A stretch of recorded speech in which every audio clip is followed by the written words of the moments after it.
Right ఇక YCP ప్రతినిధుల బృందం డీజీపీని కలిసింది. కడప జిల్లాలో శాంతి భద్రతలు పూర్తిగా అదుపు తప్పాయని తక్షణం స్పందించాలంటూ డీజీపీకి వైసీపీ ప్రతినిధుల బృందం వినతి పత్రం అందించింది. రాష్ట్రంలో స్థానిక సంస్థల ఉప ఎన్నికల్లో పోలీసుల తీరు దారుణమని విమర్శించారు. కూటమి పార్టీల గెలిపే లక్ష్యంగా పోలీసులు పచ్చ చొక్కాలతో పనిచేస్తున్నారని మండిపడ్డారు. వైసీపీ శ్రేణులపై తప్పుడు కేసులు పెట్టి అక్రమ నిర్బంధాలు చేస్తున్నారన్నారు. కడప జిల్లాలో శాంతి భద్రతలు పూర్తిగా అదుపు తప్పాయని తక్షణం స్పందించాలంటూ డీజీపీకి వైసీపీ ప్రతినిధుల బృందం వినతి పత్రం అందించారు. జరుగుతున్న ఎలక్షన్కి జెడ్పీటీసీ ఎలక్షన్కి డీసీపీ ఆఫీస్కి వచ్చి ఒక మెమండరం ఇవ్వాలన్న ఉద్దేశంతో మా మాజీ మంత్రులు కానీ ఎమ్మెల్యేలు కానీ ఇప్పుడు ఫోర్స్లో ఉన్న ఎమ్మెల్సీలు కానీ అందరం కలిసి డీసీపీ ఆఫీస్కి వస్తే ఏదో సంఘ విద్రోహ శక్తులేవో వచ్చినట్టు మమ్మల్ని బయటే ఆపి ఈరోజు మేము డీసీపీ ఆఫీస్కి వస్తే మమ్మల్ని బయట ఆపి ఎందుకంత చర్చలు చేసి ఎందుకంత గోల చేసి తర్వాత మమ్మల్ని పంపిస్తున్నారో ప్రజలకి ఈరోజు నాయకులకే పోలీస్ స్టేషన్లోకి డీసీపీ ఆఫీసులోకి వెళ్తే న్యాయం దొరకకపోతే సామాన్య ప్రజలకి ఎక్కడ దొరికిద్ది? ఈరోజు మేము ప్రతిరోజు ఏదైతే పులివెందుల్లో జరుగుతున్న ఎలక్షన్లు ఏ రకంగా జరుగుతున్నాయి, మా ఎమ్మెల్సీల మీద ఏ రకంగా దాడి చేస్తున్నారు, ఇదంతా రోజు మేము అటు ఎలక్షన్ కమిషన్ ఆఫీస్కి కానీ ఇటు డీజీపీ ఆఫీస్కి కానీ మా చెప్పులు అరిగే విధంగా మేము తిరుగుతున్నాం. కానీ ఎక్కడా మాకు సరైన న్యాయం దొరికే విధంగా లేదు. ఇది ప్రజలు గమనిస్తున్నారు. 40 ఏళ్ల ఇండస్ట్రీ అంటారు. 4 సార్లు సీఎంగా చేసిన చంద్రబాబు నాయుడు గారు కళ్ళు మూసుకొని ఉంటున్నారో ఏమో అర్థం కావట్లేదు. ఇది మీ పతనానికి పరాకాష్ఠని తెలియజేస్తున్నాం.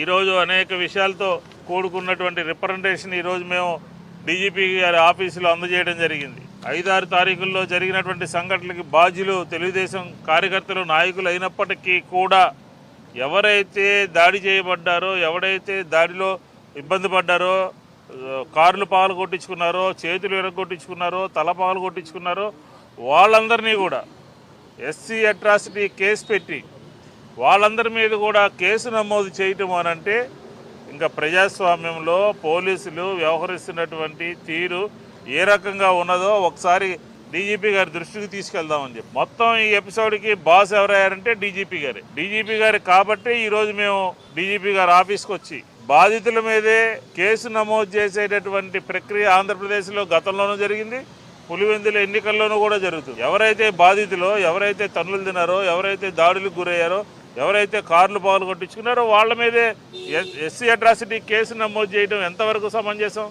ఎలక్షన్ జరిగే టైంలో బూతులన్నీ మార్చేసి 2 నుంచి 4 కిలోమీటర్ల దూరంలో బూతులు పెట్టి ప్రజలు ఓట్లు వేయడానికి పోయేటప్పుడు బెదిరించో, భయపెట్టో, వాళ్ళు రిగ్గింగ్ చేసుకోవాలనే ఉద్దేశంతో ఈ రోజు ఈ బూతులు మార్పించే కార్యక్రమం కూడా ఈ కూటమి ప్రభుత్వం చేస్తుంది. బీసీలంటే వీళ్ళకు లక్కే లేదు.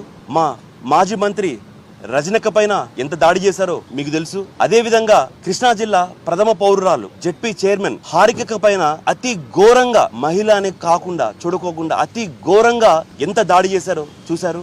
అదే ప్రక్రియలో నన్ను, ఒక బీసీనైన నన్ను ఘోరాతి ఘోరంగా చంపే ప్రయత్నము పులివెందుల జెడ్పీ ఎలక్షన్లో జరిగింది. ఆ దేవుని దయ వల్ల బయటపడేసిన పరిస్థితి నాకు.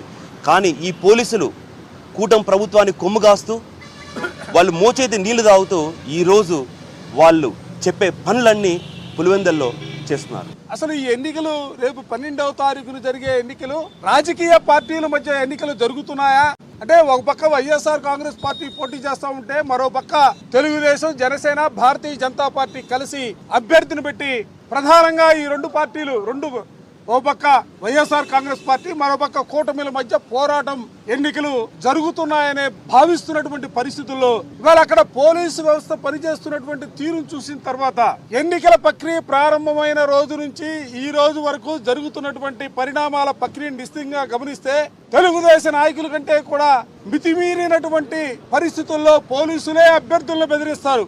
దయచేసి మేము పోలీస్ వ్యవస్థని, డీజీపీ గారిని ఈ రోజు మీ ద్వారా కూడా అడగదలుచుకున్నాం. మీరు ప్రజాస్వామ్యాన్ని పరిరక్షించాలా, చట్టాలని కాపాడాలా, బాధితులు ఎవరైతే ఉన్నారో వారికి రక్షణగా నిలబడాల్సినటువంటి పరిస్థితులు ఉన్నాయి.